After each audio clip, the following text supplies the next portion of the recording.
En primer lugar, contar que yo trabajo para el Instituto Nacional de Antropología, que es un instituto que está en Buenos Aires y que depende de la Secretaría de Cultura de la Nación.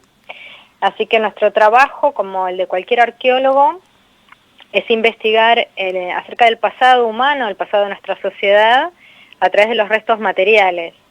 Y bueno, y con un pasado, siendo un pasado relativamente reciente, siglo XVIII, XIX, obviamente también tenemos la riqueza de mucho material escrito también que nos permite un diálogo muy interesante entre aquello que está escrito y aquello realmente que encontramos materialmente, ¿no? Ujú. Y en realidad podríamos definir la disciplina en la que trabajo, la especialidad, como arqueología marítima, y que tiene que ver con las actividades del ser humano vinculadas al mar, la navegación, los puertos. eh, Me gusta mucho la imagen de pensar cómo nosotros siempre nos identificamos mucho con el gaucho, con las pampas, incluso acá en la Patagonia, ¿no? Como el hombre que trabaja en la tierra, con el ganado, ¿no? Como un personaje muy característico de nuestra historia reciente, y sin embargo poco sabemos de cuántos marinos, navegantes vivían su día a día en el mar, ¿no? Y Ujú. bueno, eso es un poco lo que a mí me apasiona, y bueno, y obviamente lo que estudiamos, la mayor parte de los restos que tienen que ver con la vida en el mar son las embarcaciones que han naufragado, gran parte de las cuales están bajo el agua, algunas en las costas, pero gran parte están bajo el agua, y bueno, y es por esto que nos especializamos, además de tener la profesión de la arqueología, en el buceo. Claro, Mónica, yo pensaba mientras usted hablaba, por ejemplo, en el vapor Magallanes, que llevaba mercadería, provisiones, que allí en Deseado naufraga, se pierden algunas vidas, pero básicamente se pierde todo lo que era el abastecimiento para esa zona. Toda esa historia la reconstruyen ustedes. Sí, si bien en el Magallanes aún no comenzamos a trabajar, no es un proyecto que estuviera en curso, tuvimos la oportunidad de poder hacer un primer reconocimiento y sobre todo confirmar la localización del sitio a partir de la propuesta del trabajo de la serie documental Naufragios en la Patagonia, que se está emitiendo actualmente por Canal Encuentro y por la señal Contar, que es una señal de suscripción gratuita del Estado. Y bueno, y la historia es fascinante porque, bueno, muchas veces estos naufragios recordamos su nombre, recordamos, digamos, como si fueran grandes personajes de la historia, ¿no? Pero poco sabemos de lo que significaban para los incipientes poblados, digamos, que se establecían, europeos, ¿no? Obviamente había población indígena desde hace miles de años en la Patagonia, pero a fines del siglo XIX en la costa patagónica se están desarrollando muchos poblados, muchos de ellos también tienen que ver con el desarrollo de la ganadería ovina, colonias como lo era en ese momento Puerto Deseado, donde se habían establecido algunos colonos, también en Chubut está también Camarones, que también tiene otro naufragio de la misma época, y bueno, eran personas en las cuales su mirada estaba tanto tierra adentro, porque tenían sus ganados, su vida, y también miraban el mar, porque en el mar anhelaban la llegada de estos barcos que traían aquellas provisiones que no podían producir o abastecerse por ellos mismos, y también era la forma de transportar la mercadería. En estos casos estamos hablando, por ejemplo, de la lana de las ovejas, poder transportar su producción. En el caso acá también de Chubut, los colonos galeses también se manejaban con embarcaciones más pequeñas porque justamente a veces no confiaban en que estos transportes navales vinieran con la frecuencia que ellos necesitaban. Y no solo eso, sino también que la comunicación, las noticias, las visitas de sus seres queridos, viajeros, el mar era lo que conectaba a estos lugares en la costa patagónica, ¿no? Y esta historia, y me refiero a la historia cotidiana, porque sí, obviamente conocemos sobre la historia de muchas de estas embarcaciones y demás, pero creo que como sociedad de nuestro país nos debemos mucho de conocer esta historia y este reconocimiento de las generaciones pasadas que tenían su vista puesta en el mar, ¿no? Esperando anhelantes la llegada de estas embarcaciones. Sí, en estos momentos tenemos la suerte de encontrarnos con usted, que nos ayuda a divulgar este conocimiento, pero también de las tecnologías. Estamos compartiendo las imágenes del trabajo que realizaron ustedes con el canal Encuentro, y también, Mónica, la confluencia que se da de distintas disciplinas, como en el caso de, bueno, del arquitecto Murray, de una bióloga, de otra arqueóloga marina, como es Dolores Elkin. Esta confluencia multidisciplinaria también favorece mucho a este conocimiento integral, ¿verdad? Sí, sí, de hecho, bueno, nuestro equipo cuenta desde hace años también con el trabajo. La verdad que un lujo poder participar en investigaciones junto con el doctor Ricardo Bastida, que es un Claro. súper reconocido biólogo marino de la Universidad de Mar del Plata, investigador del CONICET. Y en este momento estamos trabajando con otro especialista en dendrocronología de Mendoza, que está ahora en un trabajo puntual que estamos haciendo nosotros acá en Puerto Madryn. Y también, bueno, en un aspecto no menor, ahora que usted también menciona el tema del documental, que tiene que ver también con la gran ayuda y lo importante que es contar con gente que trabaje en equipo para la divulgación del conocimiento científico, ¿no? Para la divulgación de cómo y por qué se hace el trabajo. Muchas veces es muy natural que caminando por la playa podemos encontrar un resto, y algunos de estos restos pueden ser antiguos y pueden pertenecer a un naufragio. Entonces, poder contar que es importante que esos restos permanezcan en el lugar y qué hay que hacer y cómo informar sobre la localización de estos restos. Bueno, a veces es difícil poder comunicar esto sin entender por qué es importante que esos restos estén ahí, porque después se pueden estudiar en su contexto y demás. Nosotros tuvimos la fortuna de poder participar de esta serie documental a partir de la propuesta de su director, Will Sokolowicz, que viene colaborando con nosotros en distintos proyectos, documentando el trabajo, cosa que para nuestro día a día es muy útil. Y no solo eso, sino que tuvo una gran ventaja de que no siempre se da cuando uno participa en una producción audiovisual, que es poder ir conversando en las distintas etapas, desde la filmación, desde el guión, desde la edición, en los distintos aspectos, y poder combinar un resultado que resulte ameno visualmente con lo que es la esencia, sin perder la esencia, digamos, ¿no?, de las distintas etapas de la investigación y de por qué se hacen las cosas como se hacen. Y en esto también, obviamente, con el equipo que trabajó en la edición, como Martín Subirá, bueno, y otros profesionales más, que son personas súper comprometidas, y la verdad que, bueno, creo que realmente es un lujo y estamos muy, muy agradecidos de contar con todos estos especialistas trabajando en forma conjunta.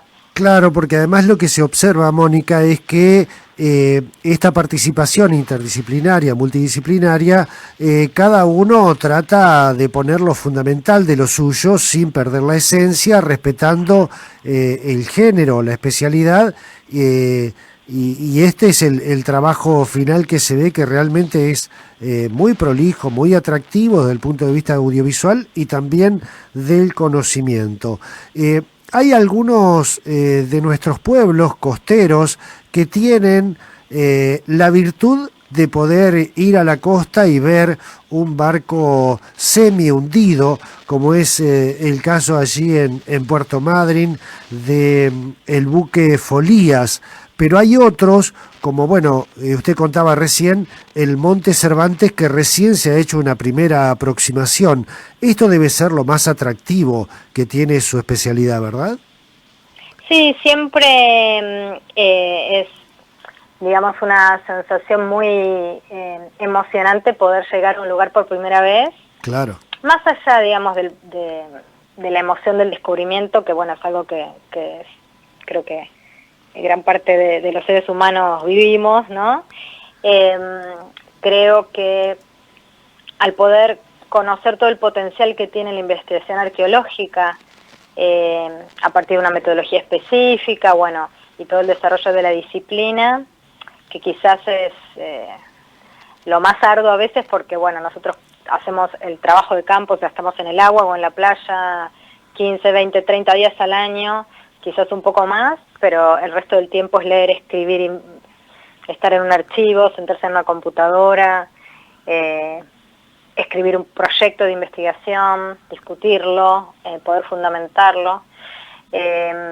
Pero creo que eso me da también una emoción muy grande porque sé que la arqueología tiene las herramientas como para, a partir de restos que son muy sencillos o incluso donde simplemente parece haber sedimento con unos pocos restos de madera, poder sacar el jugo, digamos, de toda esa información que está contenida, ¿no? Es como, bueno, cuando el detective va a la escena del crimen, ¿no? Claro. Y hay pequeños, no solo los elementos que se ven, sino aquello que no se ve o aquello que no está, también es un dato interesante, es un dato importante, y es algo que, bueno, se termina de interpretar en la oficina, en el laboratorio, y a veces muchos meses, incluso años después, ¿no? Pero realmente poder contar en algunos sitios arqueológicos con condiciones realmente muy buenas, como es, por ejemplo, un caso excepcional el sitio Swift, en Puerto Deseado. Claro. La verdad que es una ventana al pasado donde incluso en un caso como la Swift, que es un barco de la Armada Británica, que como cualquier armada del mundo tiene registros muy exhaustivos de cómo se formaba la dotación que iba a bordo, qué provisiones llevaban, un montón de otras cuestiones. Bueno, realmente poder llegar y ver, como hemos visto, poder estudiar y analizar la vida cotidiana de su capitán, de algunos oficiales. De fines de 1700 por allí es que naufragó. Sí, exacto, 1770. Claro. Claro. Le recuerdo a la audiencia que estamos en Puerto Madryn, está a punto de meterse al mar, pero está charlando con nosotros la arqueóloga marina Mónica Grosso. Las últimas preguntitas, Mónica. Primero, para que conozcamos, ¿por qué no hay que sacar estos barcos que están allí en el fondo del mar, traerlos a la superficie? Bueno, hay varias razones. Una, y en esto, digamos, no es solo Argentina que tiene esta postura, sino que en el año 2001 se firmó una Convención Mundial de Patrimonio Subacuático en la UNESCO, a la cual nuestro país ha ratificado en el año 2009, que los restos se conservan y se preservan mejor bajo el agua, en el lugar donde están. Entonces, mientras tanto podamos obtener un montón de información que tiene que ver con registros fotográficos, toma de medidas, observación de los restos tal cual están, mejor.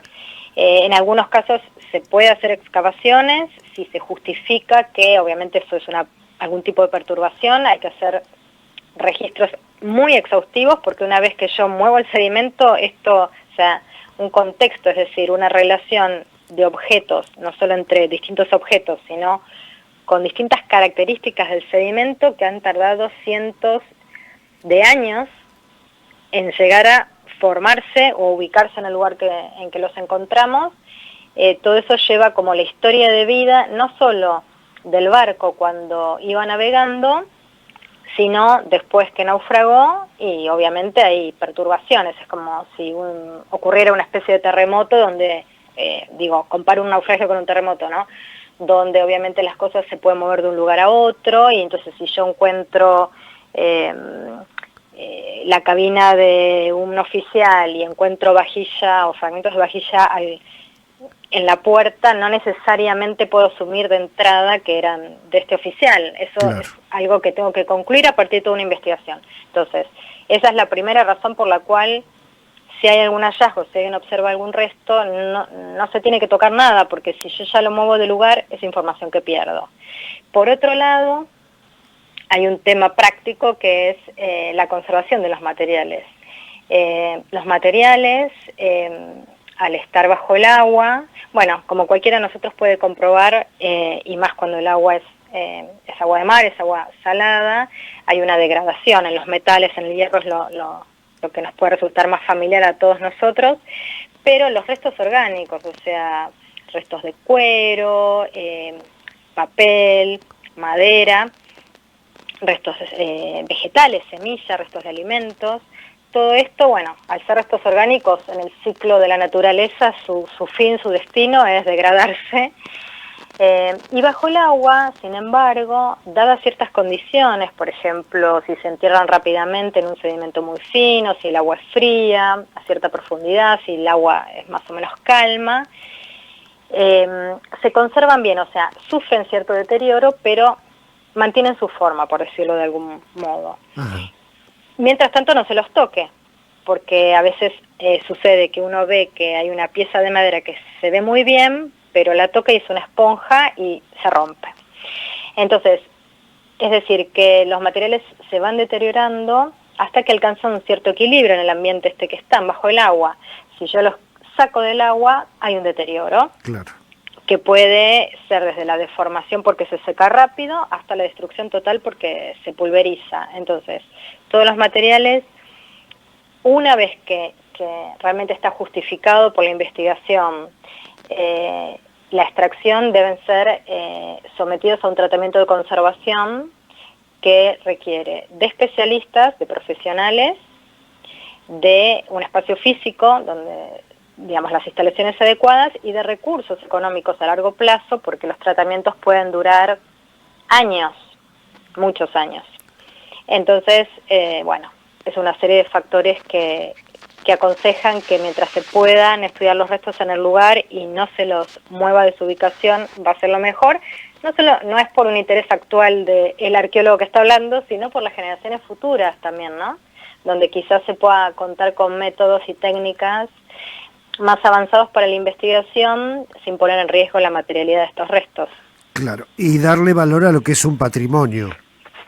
Sí, exacto, Claro. y se trata también por eso es tan importante poder compartir espacios como este, Sergio, que nosotros agradecemos mucho y que realmente todos podamos sentir que estas investigaciones que nosotros hacemos tienen que ver con, en primer lugar, valorar estos restos como patrimonio cultural, que esto, afortunadamente en nuestro país hay una legislación que respalda esto, que, bueno, si ustedes ven a lo largo de los 8 capítulos de la serie Naufragios en Patagonia, al final se cuenta un poco más de todo esto que yo les estoy hablando ahora, pero en cada provincia, y hay una legislación nacional también que indica que los restos que tienen más de 100 años, de por sí ya son patrimonio cultural. Quiere decir que esto es un bien que pertenece a todos, Claro. ningún particular se los puede apropiar.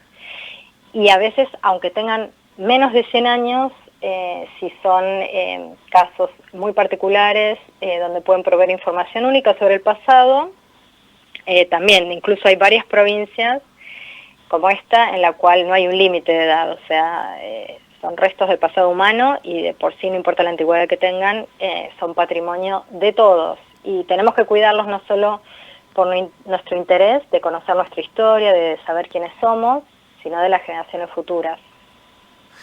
Mónica, no la entretengo más. Una preguntita aquí de una oyente, María Laura. Dice si usted tuvo que aprender a bucear, cómo es esto que tiene que hacer este trabajo bajo el agua.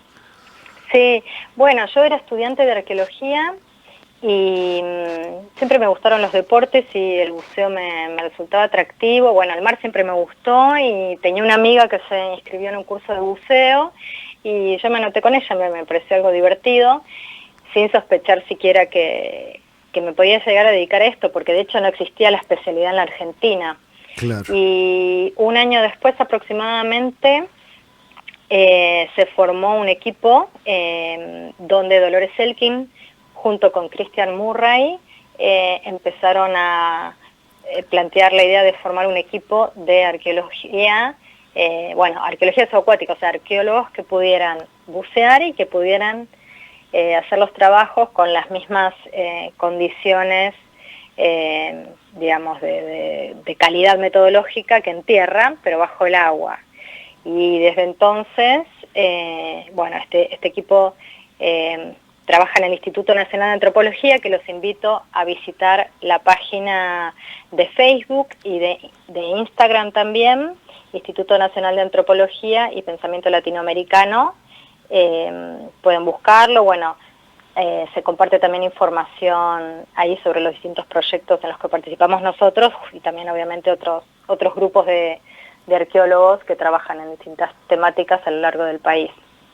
La mayoría conocidos por nosotros y por la audiencia, porque hemos hablado en nuestro programa con Murray, con Silvia Dainten, con Coronato, bueno, con todo lo que fue todo el trabajo con los huesos de Catherine Robert Davis, Ah, sí. Uh-huh. bueno, Patricio Donato, y acá Uh-huh. nos han llenado de saludos para usted, Mónica, Tony Brochado, Silvia Muchas gracias. Dainten, bueno, y hay gente que nos está viendo y escuchando desde Río Gallegos, Nair Ferchil, Jorge Suárez, María Laura Blanco, que está en Montevideo, Uruguay, Aurelia Fuentealba aquí en Neuquén, Luciano de la Torre en La Plata, Néstor Hugo Cides en Olavarría, Manuel Pérez aquí en Neuquén, dice Luciano de la Torre de La Plata, es realmente fascinante toda la riqueza que tenemos en nuestra superficie marina, felicitaciones a Mónica por su trabajo de investigación, que tantos datos nos arrojan.